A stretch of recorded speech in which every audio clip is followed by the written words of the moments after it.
नमस्कार, मैं वैष्णवी चौहान और आप देख रहे हैं सुदर्शन न्यूज। आपका स्वागत करती हूं आपका राज्य आपकी खबर में। खबरों की तरफ रुख करेंगे। फर्रुखाबाद से खबर है, जहां यूजीसी के कथित काले कानून आक्रोश देखने को मिला। सड़ों ने सड़क पर उतरकर जिला मुख्यालय पहुंचकर जोरदार विरोध प्रदर्शन किया। प्रदर्शनकारियों ने मोदी तेरी तानाशाही नहीं चलेगी के नारों के साथ अपना विरोध जताया। करणी सेना के जिलाध्यक्ष सुशील चौहान ने कहा कि यह कानून सवर्णों को कुचलने के लिए बनाया गया है। वहीं हिंदू महासभा के प्रदेश अध्यक्ष विमलेश मिश्रा ने चेतावनी दी कि जब तक ये कानून वापस नहीं लिया जाता, आंदोलन जारी रहेगा और स्वर्ण भारत बंद की तैयारी कर रहे हैं। यूजीसी के विरोध में सवालों में उतरकर सड़कों पर प्रदर्शन किया है। यूजीसी की चिंगारी फर्रुखाबाद में बहुत स्थिति बात करेंगे सुशील चौहान से क्या कहना है, इस वजह से आप लोग प्रदर्शन कर रही है। ये जो ओबीसी का ये यूजीसी का जो इन्होंने बनाया है अभी कानून, वो केवल सवर्णों का विरोधी है। अगर मान लीजिए झूठा केस में फंसाया जाता है तो हमारे पास क्या विकल्प सरकार ने दिया है कि हम उसको साबित करें कि हम यहाँ पे गलत थे, और जो पनिशमेंट हमारे समाज को मिल चुका होगा उसकी भरपाई कौन करेगा। इसलिए ये सौर समाज को दबाने का कानून है, जिसका पुरजोर हम लोग विरोध कर रहे हैं। हमारे संपूर्ण भारत में आज कार्यक्रम है श्री राजपूत करणी सेना की तरफ से। क्या वजह है जो सवर्ण समाज सड़कों पर उतरकर प्रदर्शन कर रहे हैं आज? देखिए, हम सभी लोग एक नारा देते चले आएंगे, बटेगे तो कटेंगे। आज खुद ही भाजपा सरकार हमको बांटने का काम कर रही है, तो हम बटेंगे, आपस नहीं कटेंगे ना। यूजीसी जैसे कानून को लाने की क्या आवश्यकता थी? सवर्ण समाज को तुम खत्म करते चले जा रहे हो, तो सवर्ण समाज क्या करेगा? सड़कों में उतरेगा ही, मजबूर हो जाएगा अपने बच्चों की आगे का भविष्य बनाने के लिए मजबूर हो जाएंगे। जब हमारे बच्चे होंगे, हम होंगे, तभी तो समाज होगा ना। जब कुछ होगा ही नहीं तो समाज का हम क्या करेंगे? ये आंदोलन कब तक चलेगा? आंदोलन तो आज एक छोटी सी चिंगारी फर्रुखाबाद में निकली है।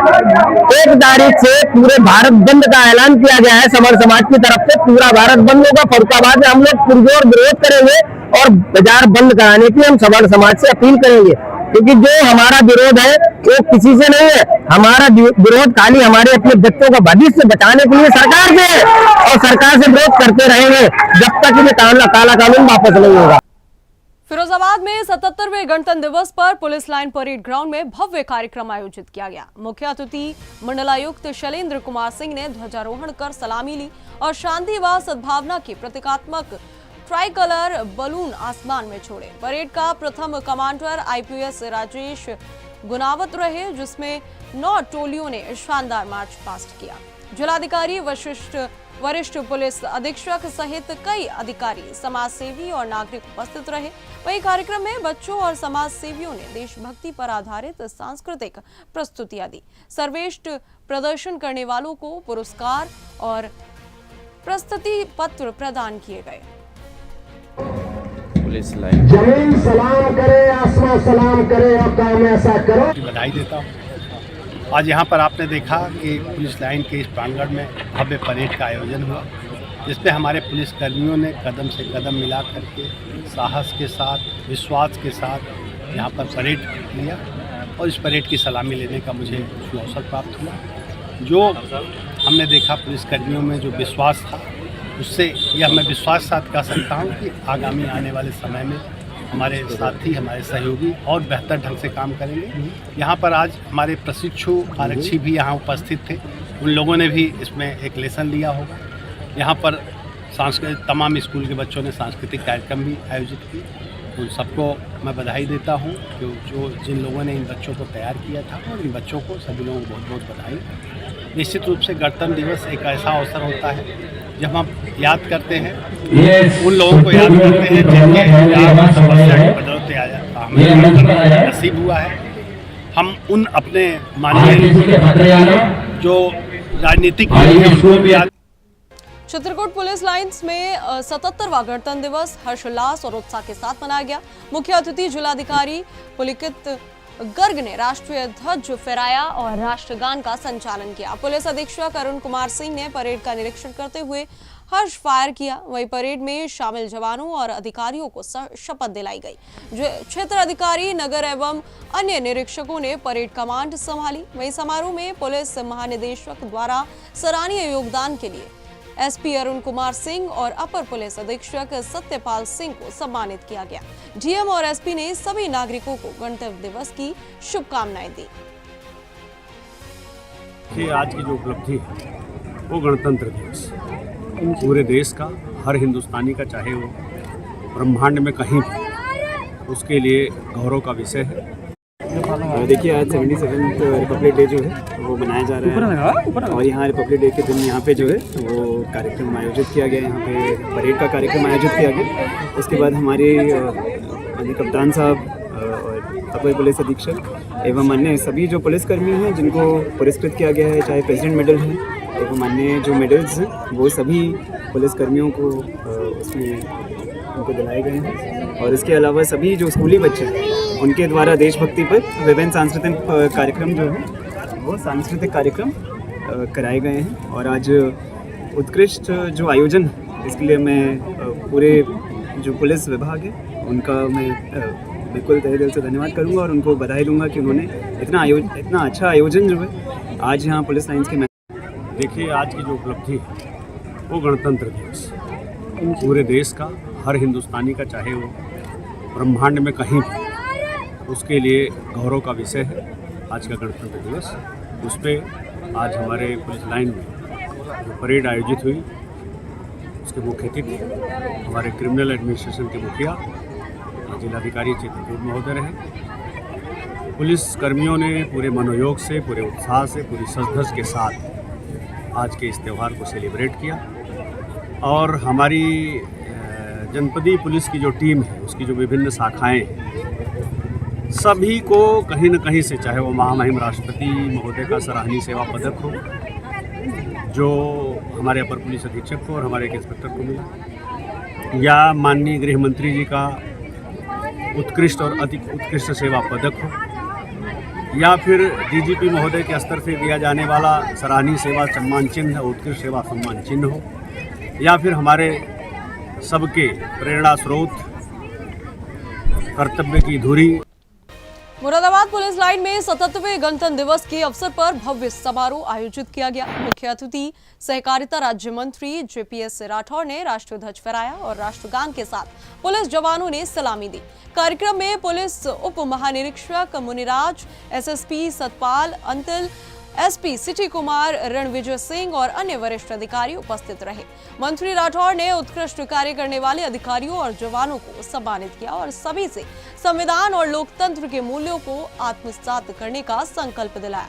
उन्होंने कानून का राज, युवाओं के सपनों और बेटियों की सुरक्षा पर जोर दिया।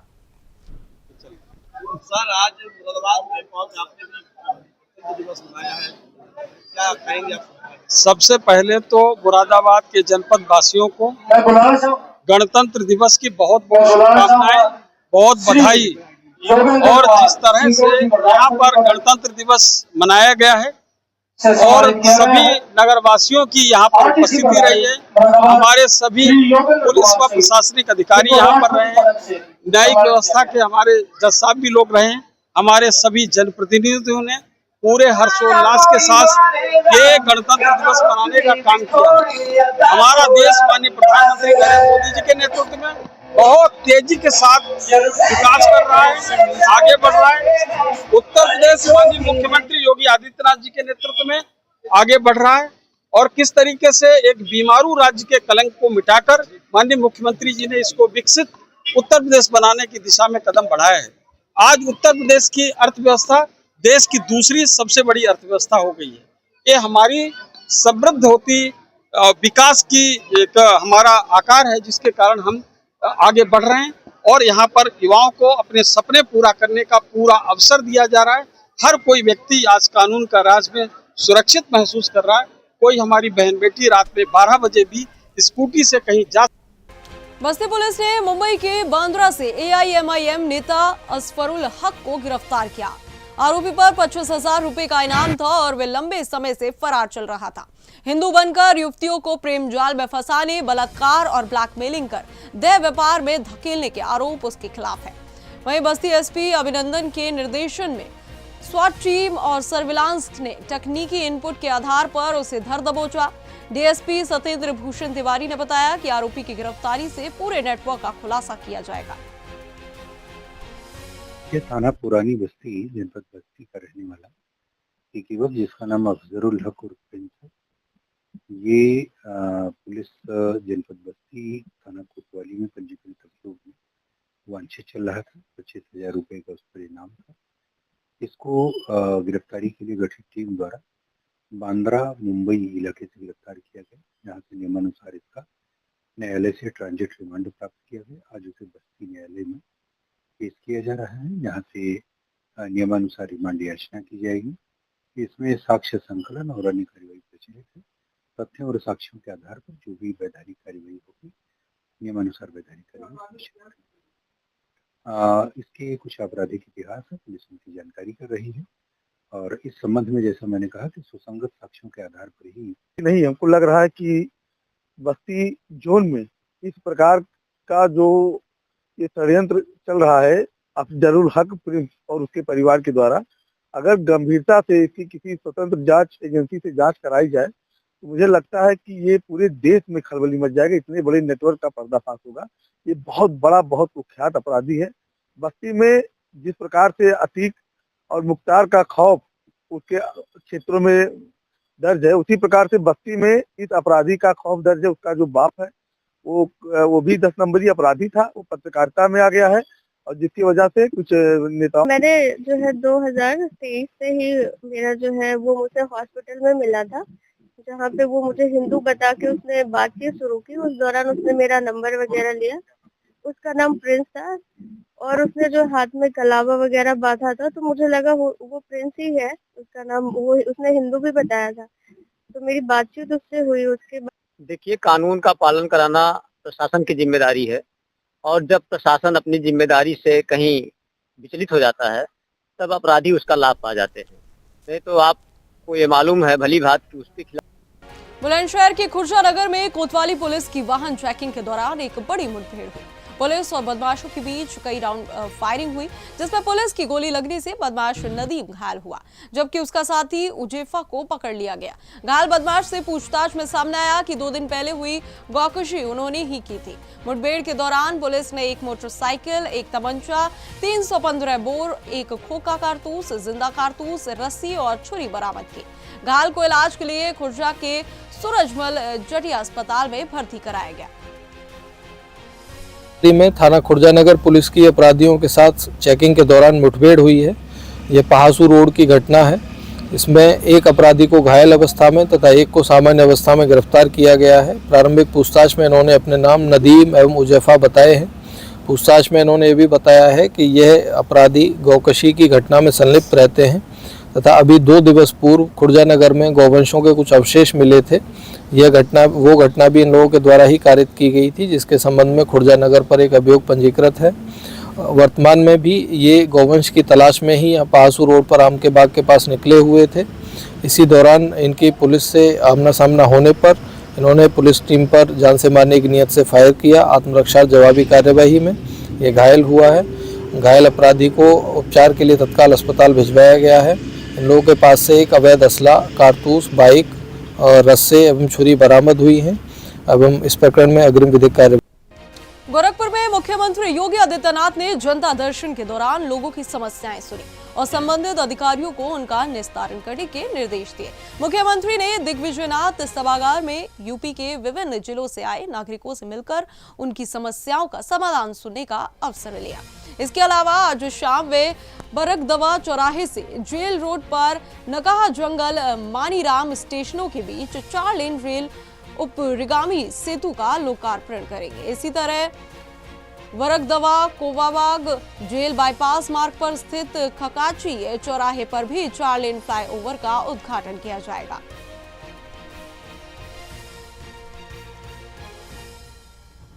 खबर कानपुर से है, जहां पुलिस ने अवैध असला और देसी तमंचे बनाने वाले गिरोह को गिरफ्तार किया है। परेड केसा कार्यालय के सामने खाली पड़ी पुरानी ब्रश फैक्ट्री से 3 आरोपियों देशराज, मोहम्मद आकिब और चांद बाबू को पकड़ा गया है। इनके पास से बड़ी मात्रा में असला बनाने के औजार, तमंचे और खोखे बरामद किए गए। वहीं डीसीपी सेंट्रल अतुल श्रीवास्तव ने बताया कि अवैध फैक्ट्री करीब 8 महीने से चल रही थी और मुखबिर की सटीक सूचना पर कार्रवाई की गई। आरोपियों के नेटवर्क और अवैध बिक्री का पता लगाया जा रहा है। वहीं पुलिस टीम को इस सफलता के लिए 25,000 रुपए इनाम मिलेगा। देखिए, विगत कुछ दिनों से कुछ तमंचे शहर में पकड़े गए थे। जब इनका पूछताछ में पता किया गया कि ये तमंचे कहाँ से लाए जा रहे हैं और उसको डेवलप करने के लिए टीम लगाई गई, तो आज जोन की जो सर्विलांस टीम है और कर्नलगंज की जो टीम है, सबने मिल करके एक अच्छी कार्रवाई की है। 3 अभियुक्तों को गिरफ्तार किया है। इनके पास से 7 बने हुए तमंचे, कुछ अधबने हुए तमंचे और इन तमंचों को बनाने की पूरी फैक्ट्री बरामद हुई है। विस्तृत पूछताछ में इन लोगों ने स्वीकार किया है कि कुछ लोगों को तमंचे बेचे हैं। उनके बारे में आगे भी जानकारी इकट्ठी की जा रही है। जो भी दोषी हैं उनके विरुद्ध सख्त कार्रवाई की जाएगी। ये अभी इनसे विस्तृत पूछताछ जारी है। हालांकि जो पूछताछ में आया है कि 6-8 महीने से ये चला रहे थे, लेकिन अभी और पूछताछ जारी है। पूछताछ में और भी जो तथ्य प्रकाश में आएंगे उनके आधार पर ये 315 बोर के तमंचे बना रहे हैं और अच्छी क्वालिटी के तमंचे हैं। इनसे विस्तृत पूछताछ जारी है। बाहर भी सप्लाई इनसे यही पूछताछ की जा रही है। जो जैसा मैंने कहा कि पीछे जो पकड़े गए थे उनसे जब वो बैकवर्ड लिंकेज स्टैब्लिश की गई तो। वहीं अगली खबर कानपुर से है, जहां कानपुर कमिश्नरेट पुलिस ने अवैध कोडेन युक्त कफ सिरप के अंतर्राष्ट्रीय सप्लायर विनोद अग्रवाल को गिरफ्तार किया।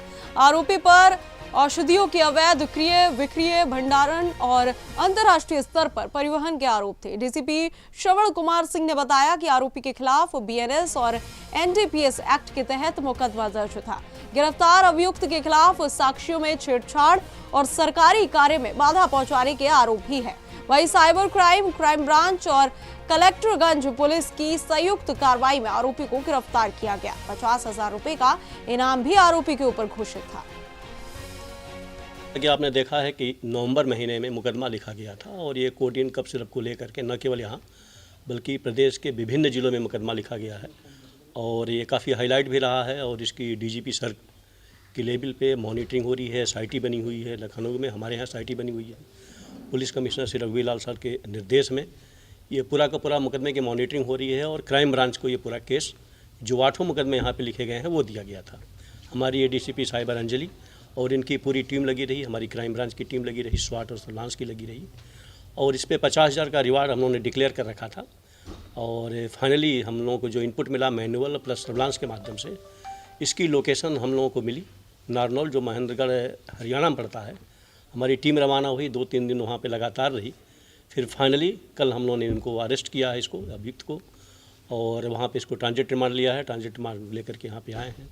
डिटेल हम लोग पूछताछ कर रहे हैं। और जो इसमें रेड हुई थी, जो मैडम जो रोशन जैकब मैम आई थी और जब वो रेड की थी तो करीब 1 लाख की कोडेन कफ सिरप की यहाँ पे इनकी जो मेडिकल स्टोर है उस पर जब्त है इनका।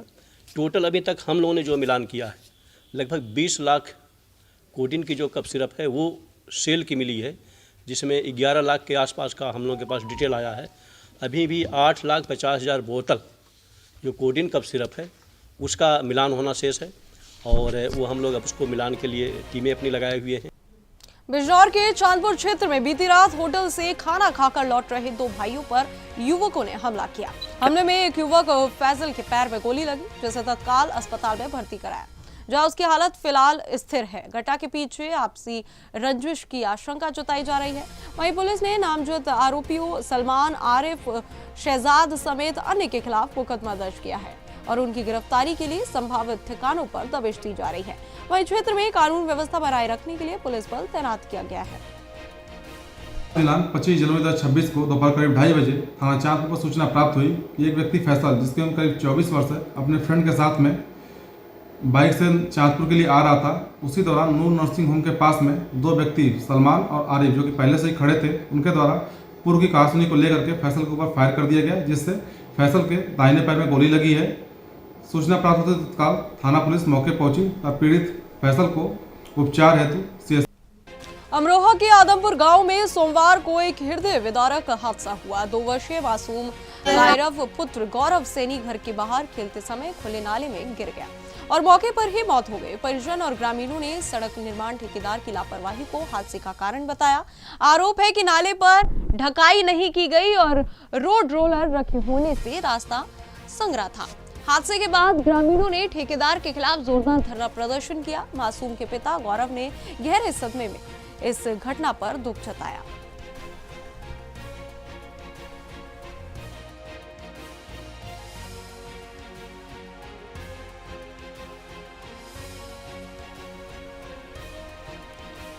खबर चंदौली से है, जहां बाबा कीनाराम मेडिकल कॉलेज में डॉक्टरों की कथित लापरवाही के कारण एक महिला की दर्दनाक मौत हो गई। परिजनों का आरोप है कि महिला की हालत गंभीर थी और ब्लड उपलब्ध होने के बावजूद डॉक्टरों ने समय पर इलाज नहीं किया। परिजनों ने अस्पताल प्रशासन पर गंभीर आरोप लगाते हुए न्याय की मांग की है। वहीं स्थानीय लोग भी इसे भ्रष्टाचार और अमानवीय व्यवहार का केंद्र बता रहे हैं। पीड़ित परिवार ने दोषी डॉक्टरों और कर्मचारियों पर तत्काल कार्रवाई तथा मामले की निष्पक्ष जांच की मांग की है। चंदौली मुख्यालय पे स्थित पंडित कमलापति राजकीय चिकित्सालय है। अब ये मेडिकल कॉलेज हो गया है बाबा कीनाराम के नाम से। योगी जी ने इस कॉलेज को बनवाया है कि लोगों को सुविधा मिलेगी, लेकिन अब ये कॉलेज। मेरा नाम शिवानंद तिवारी, ग्राम डेवढ़ी, पोस्ट सदलपुरा, जिला चंदौली। आप जिला अस्पताल में है, क्या मामला है? चंदौली मुख्यालय पे स्थित पंडित कमलापति राजकीय चिकित्सालय है। अब ये मेडिकल कॉलेज हो गया है बाबा कीनाराम के नाम से।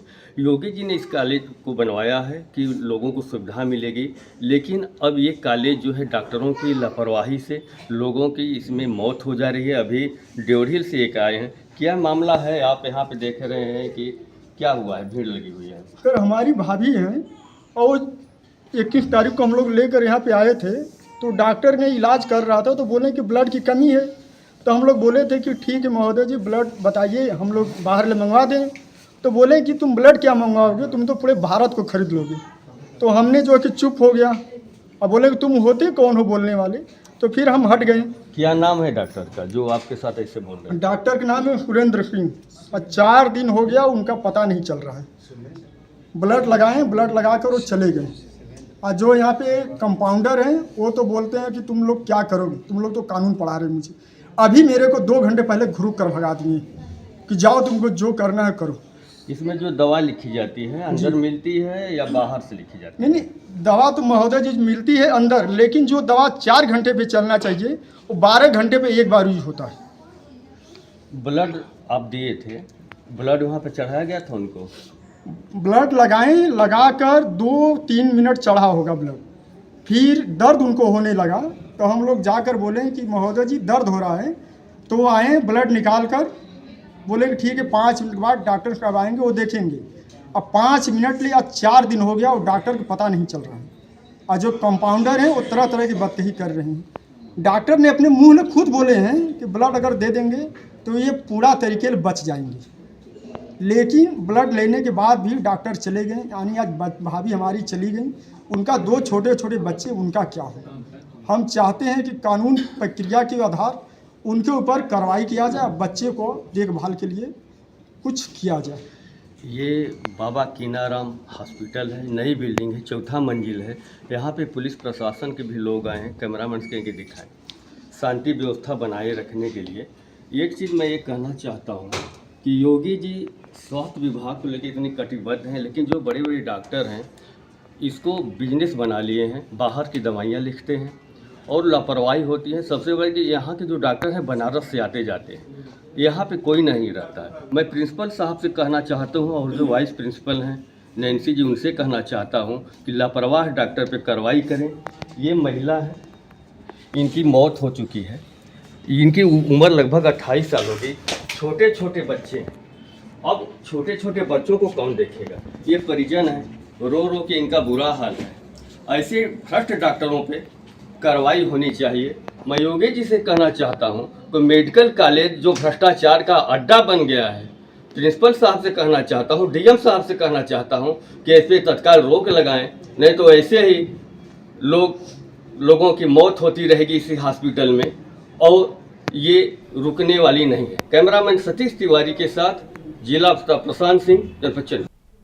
कानपुर से सांसद रमेश अवस्थी ने दक्षिण एशिया के सबसे बड़े एकीकृत गोला बारूद complex Adani defence and aerospace का दौरा किया। उन्होंने बताया कि इस परिसर में मिसाइल, गोला बारूद, पिस्टल, AK-47 सहित सभी छोटे और बड़े हथियारों का निर्माण किया जाएगा।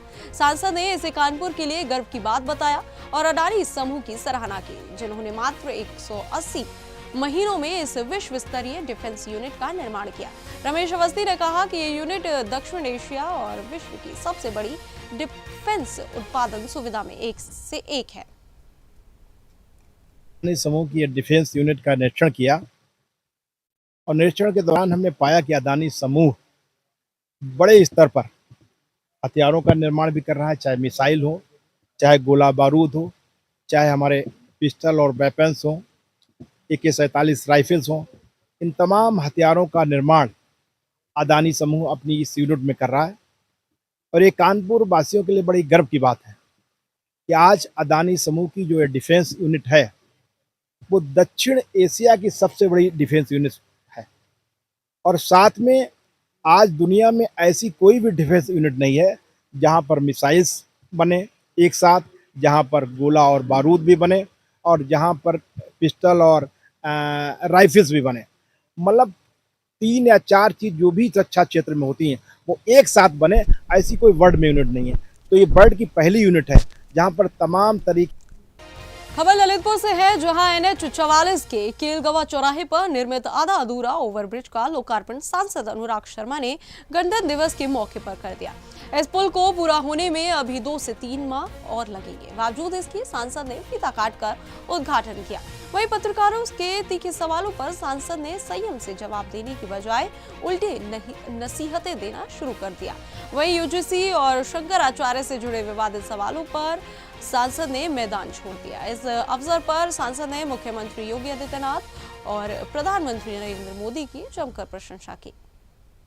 अगर विकसित राष्ट्र हमको बनाना है तो ऐसे इंफ्रास्ट्रक्चर के काम, इस तरीके के काम स्पीड से बनने चाहिए। सर जी, आधे अधूरे ओवरब्रिज का उद्घाटन हुआ है अभी जी, क्योंकि जनता को जल्दी से जल्दी सुविधा देनी चाहिए और समय से पहले हुआ है। इसमें ठेकेदार की लापरवाही, कोई ठेकेदार की लापरवाही नहीं है। बात सुन लीजिए, आलोचना करने में बड़ा मजा आता है। नहीं, सुना करो। मंडल आयुक्त आए थे, मंडल आयुक्त ने कहा था, इसलिए बोला कि ठेकेदार की लापरवाही तो है। ठेकेदार की लापरवाही से नहीं होना चाहिए। सबसे बड़ी बात ये हो गई है कि जितने पे हम उपयोग कर सकते हैं उतना कर दिया। आज 3 दिन में अगर गलत किसी के अगेंस्ट में रिपोर्ट लगवाते हैं तो UGC में ये भी प्रावधान करना। खबर ललितपुर से है, जहां जाखलून थाना क्षेत्र में देवगढ़ रोड के पास सड़क हादसे ने सनसनी मचा दी। तेज रफ्तार फॉर्च्यूनर कार ने बाइक सवार 3 लोगों को रौंद दिया। हादसे में एक ग्रामीण की मौत हो गई, जबकि 2 गंभीर रूप से घायल हो गए। सभी घायलों को इलाज के लिए जिला मेडिकल में भर्ती कराया गया, जहां डॉक्टरों ने एक घायल को मृत घोषित किया और 2 को झांसी मेडिकल कॉलेज रेफर किया। पुलिस के अनुसार कार मंत्री मनोहर लाल पंत की पत्नी के नाम से रजिस्टर्ड है। मामले की कानूनी कार्रवाई अभी जारी है। सूचना मिली है कि रात्रि में थाना जाखलौन के ग्राम बरखेड़ा के पास एक फॉर्च्यूनर गाड़ी व मोटरसाइकिल के मध्य एक्सीडेंट हो गया, जिसमें 3 मोटरसाइकिल सवारों में से एक मोटरसाइकिल सवार शिवेंद्र पुत्र राजेंद्र निवासी ग्राम बरखेड़ा थाना जाखलौन की दुखद मृत्यु हो गई है। शेष अन्य 2 का हायर सेंटर पर इलाज चल रहा है। तहरीर लेकर सुसंगत धाराओं में मुकदमा पंजीकृत कर लिया गया है। शुरुआती जांच में पता चला है कि ये खबर मेरठ से है, जहां कच्चा बादाम फेम अंजलि अरोड़ा के बॉयफ्रेंड आकाश को पुलिस ने गिरफ्तार किया। आरोपी को कोर्ट में पेश किया गया, जहां स्पेशल CGM कोर्ट ने 14 दिन की न्यायिक हिरासत में जेल भेजा। आरोप है कि आकाश पूर्व सांसद के पास लगाकर स्कॉर्पियो से घूम रहा था। उस पर धोखाधड़ी समेत कई गंभीर धाराओं में मुकदमा दर्ज है। वहीं कोर्ट परिसर के आसपास अंजलि अरोड़ा मीडिया से दूरी बनाए रखी। इसके अलावा टोल प्लाजा चेकिंग के दौरान कुल 5 अन्य आरोपी भी गिरफ्तार किए गए। सोशल मीडिया पर आकाश और अंजलि के वीडियो वायरल भी हो रहे हैं।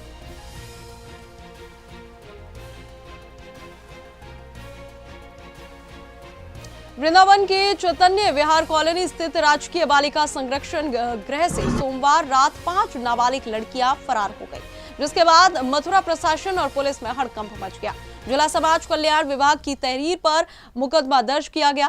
पुलिस ने सीसीटीवी फुटेज खंगाली और स्थानीय लोगों से पूछताछ शुरू की। सक्रियता दिखाते हुए अब तक 2 किशोरियों को सकुशल बरामद कर लिया गया है, जबकि 3 की तलाश अभी जारी है।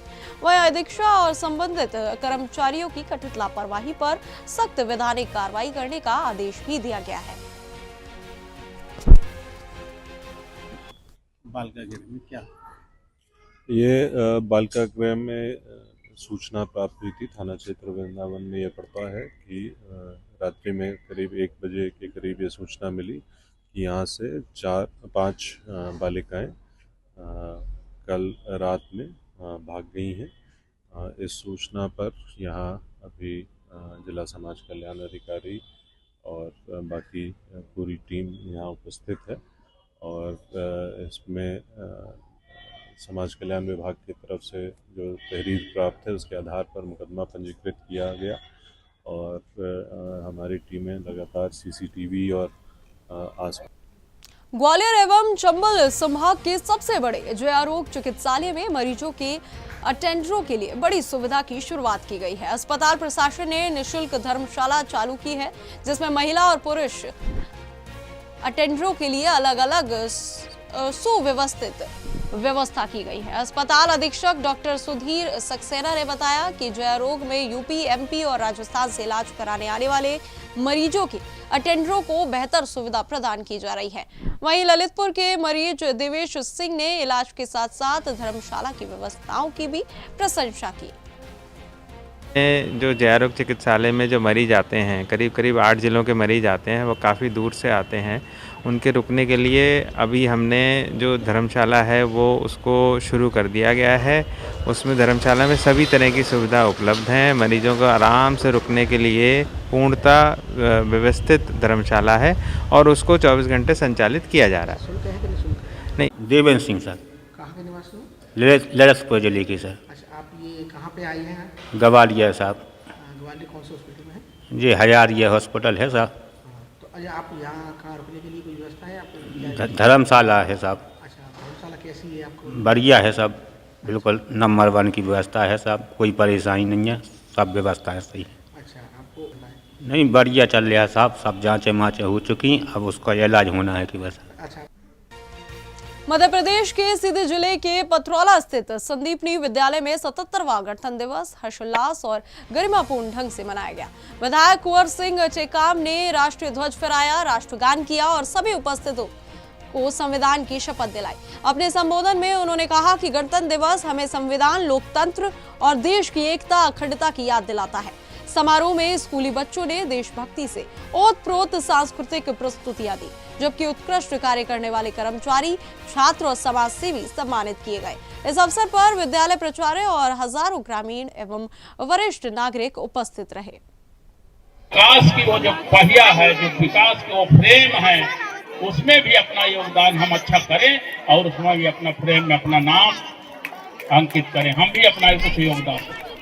और विकास की वो जो पहिया है, जो विकास के वो फ्रेम है, उसमें भी अपना योगदान हम अच्छा करें। और खबर बिहार के मुंगेर से है, जहां मुंगेर सेवा मंच की आम सभा 2026 होटल हरी इंटरनेशनल मुंगेर में गरिमामय और उत्साहपूर्ण वातावरण में संपन्न हुआ। अध्यक्ष संजय बबलू ने कहा कि ये मंच केवल संगठन नहीं बल्कि सेवा, संघर्ष और सामाजिक परिवर्तन का संकल्प है। सचिव गोपाल शर्मा ने वर्ष भर की उपलब्धियां साझा की, जबकि कोषाध्यक्ष प्रेम वर्मा ने पारदर्शी वित्तीय रिपोर्ट प्रस्तुत की।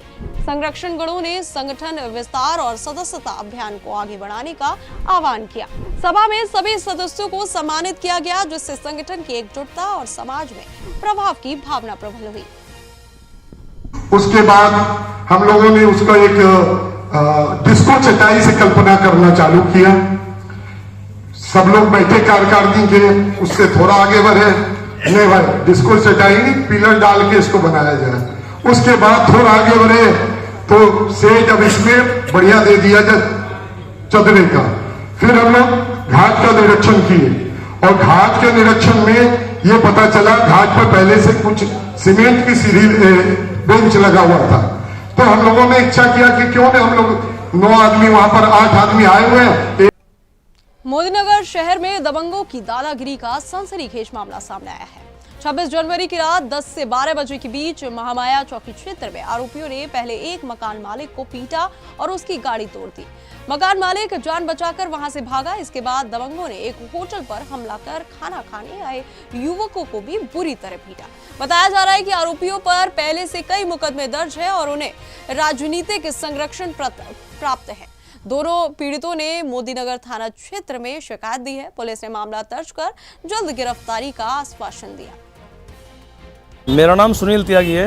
त्यागी जी मोदीनगर थाने पर खड़े हैं, क्या घटना हुई, क्या मामला है, बताएं। मैं निवाड़ी का रहने वाला हूँ, ग्रीन पार्क कॉलोनी में रहता हूँ और मेरा सिल्वर सिटी में एक मकान है जिसमें चाहत शर्मा ने एक फ्लोर किराए पर ले रखा था और उसका किराया ना देने के कारण मैं उससे कहा भाई किराया दे दे। वो बोला किराया कल दूंगा, परसों दूंगा। 3 महीने हो गए आज बात, तो वो 35,000 रुपये हैं। तो रात मैंने जब फ़ोन करा तो उसने धमकी दी पहले कि 10 मिनट में तुझे मार दूंगा मैं। कि कहाँ है तू? मैंने सीधी बता दी मैं तो वहाँ खड़ा हूँ भाई। तो 3 गाड़ियों भर का है जी, ये गुंडे लोग हमला कर दिया बिना पूछे ही। ना नहीं पूछा भी क्या बात थी क्या नहीं, सीधा हमला कर दिया आपके ऊपर, मेरे ऊपर जी। मेरा चोट भी लगी उसमें जी, मैं धक्का दे मुझसे भागे। उन्होंने मेरी गाड़ी तोड़ दी। गाड़ी थे उनमें एक हाथ देखा जो हमारे हो, मेरे साथ इंसाफ हो। उनके ऊपर हाथ भी है नेता होगा कुछ लोगों का, जो बड़े बड़े होर्डिंगों पर उनके पोस्टर लगे हुए हैं, तो उनका हाथ है। वे रोज घटना करते हैं, आज की नहीं, आप कर लो। खबर कर्नाटक के बेलगावी से है, जहां चिक्कोड़ी शहर में विराट हिंदू सम्मेलन का भव्य आयोजन हुआ, जिसमें विशाल पदयात्रा रैली भी निकाली गई। मुख्य अतिथि परम पूज्य संपादन स्वामी जी ने हिंदू समाज की एकता और अधिकारों पर जोर देते हुए कहा कि हिंदुओं जागो, अभी नहीं तो कभी नहीं। सम्मेलन संचालक समिति के अध्यक्ष जगदीश कवट गिमठ ने समाज में अनुशासन, सांस्कृतिक मूल्यों और जाति पाति से ऊपर उठकर एकता बनाए रखने की आवश्यकता पर बल दिया। इस अवसर पर वरिष्ठ नेता और हजारों ग्रामीण उपस्थित रहे। सम्मेलन ने समुदाय में सामाजिक समरसता और संगठन की भावना को प्रबल किया। चित्तौड़गढ़ के सावा क्षेत्र में आदित्य सीमेंट फैक्ट्री के खिलाफ ग्रामीणों ने जोरदार प्रदर्शन किया। फैक्ट्री में होने वाली हैवी ब्लास्टिंग से आसपास के गांव के मकानों में दरारें आ रही हैं और ग्रामीण परिवारों के जीवन को खतरा मंडरा रहा है। वहीं फैक्ट्री प्रबंधन ने पहले किए रोजगार के वादे को पूरा नहीं किया, जिससे स्थानीय बेरोजगार युवाओं में नाराजगी बढ़ी है। सैकड़ों ग्रामीण कलेक्ट्रेट पहुंचकर नारेबाजी करते हुए जिला कलेक्टर को ज्ञापन सौंपा और न्याय, सुरक्षा तथा रोजगार की मांग की। वहीं प्रशासन से जल्द समाधान की उम्मीद भी जताई गई है।